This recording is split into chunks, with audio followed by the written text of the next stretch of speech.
পেঁপে গাছ এমন একটা গাছ, আপনি পেঁপে গাছের গোড়ায় মাটি বেশিও দিতে পারবেন না এবং কমও দিতে পারবেন না। যদি মাটি বেশি থাকে পেঁপে গাছের গোড়ায় তাহলে গাছটা মারা যাবে, আর কম থাকলে গাছটা বৃষ্টি হোক বা যা কিছুই হোক সেই ক্ষেত্রে গাছটা পড়ে যাবে। তো পেঁপে গাছ অতি সূক্ষ্ম গাছ, আর এই গাছকে আপনি সম্পূর্ণ সঠিক পরিচর্যা করতে হবে। আপনি কোনো পরিচর্যা বেশিও করতে পারবেন না, কমও করতে পারবেন না। যদি কম করেন তাহলে গাছ মারা যাবে এবং বেশি করলেও গাছ মারা যাবে।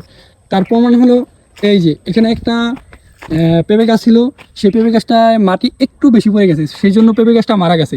সেই জন্য আমি আবার একটা চারা আনলাম, এই চারাটা আমি এখানে লাগাবো। আশা করি এই চারাটাও এই গাছগুলোর মতোই হবে।